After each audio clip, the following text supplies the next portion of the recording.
Hey everybody, this is our systematic review assignment. The article that we reviewed is entitled Maneuvers for the Treatment of Benign Positional Paroxysmal Vertigo, or BPPV. It's a systematic review written by Lazaro Juliano Teixeira and João Natal Poyonio Machado.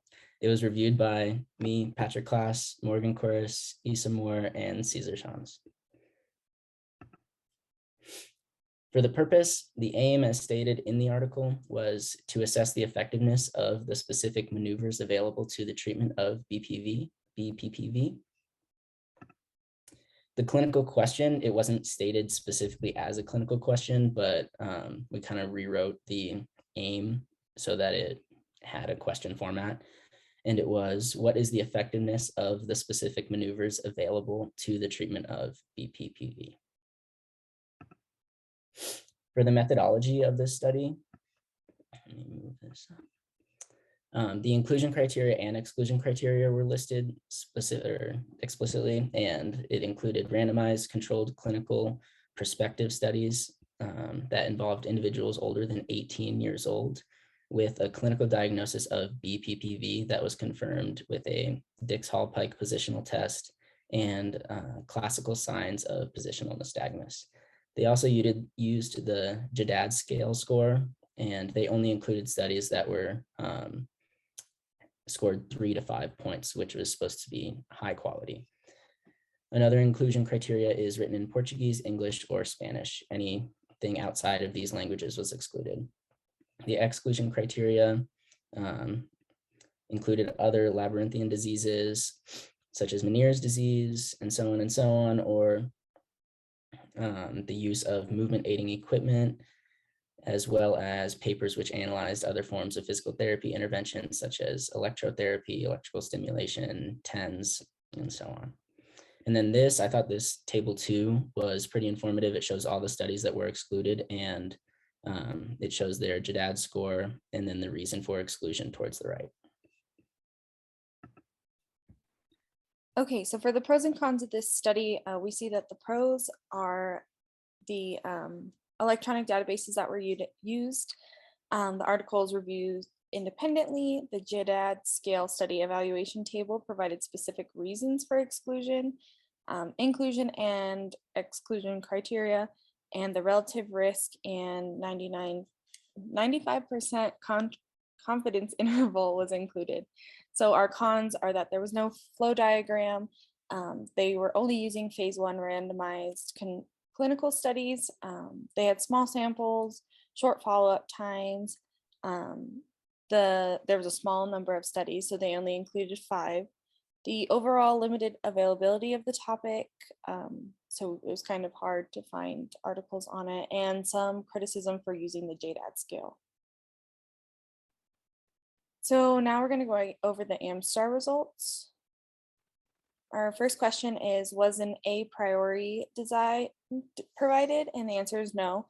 Although the claim was clearly stated, the research question was not. For our second question, was there duplicate study selection and data extraction? Yes. So they did 2 independent data extractions, and a consensus procedure for disagreement was in place. And then for the third question, was a comprehensive literature search performed?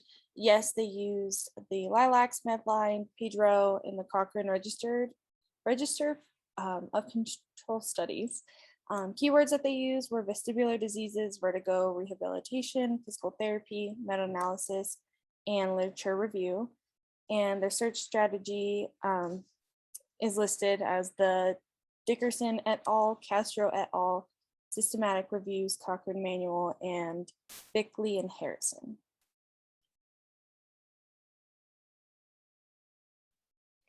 Okay, so for question 4, was the status of publication used as an inclusion criterion?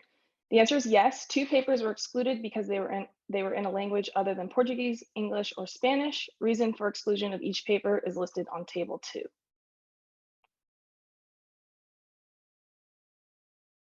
Then question 5, was a list of studies provided? The answer was no. A list of excluded studies was provided in table format.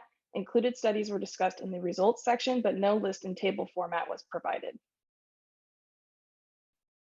Question 6, were the characteristics of the included studies provided? No, not all characteristics were listed, and those that were not in an aggregated form. And question 7, was the scientific quality of the included studies assessed and documented? Yes. Use the JDAD scale to assess the quality, and only those with a 3 to 5 point score, high quality, were included. Authors received some criticism for using this quality assessment tool, but used it anyways because it was easier. For question 8, was the scientific quality of the included studies used appropriately in formulating conclusions? Yes. The authors stated a specific conclusion regarding the Epley maneuver, considering slight differences in treatment technique, supplementary treatment, and post-treatment instructions. So the limitations included only using phase 1 RCTs with small samples that had short follow-up times, lack of evidence on efficacy of other positional maneuvers, such as Sermon's maneuver, and lack of evidence about the treatment of anterior and horizontal canal dysfunction. For question 9, were the methods used to combine the findings of studies appropriate? The answer would be yes. So a meta-analysis was completed that tested for heterogeneity and overall effect. If you can look to the graph to the right here, the chi-squared and I-squared values are provided.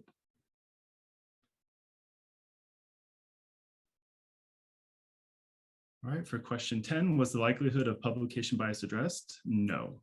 So although the authors recommended including more healthcare providers in future studies, no graphical aids and or statistical tests assessing publication bias were included.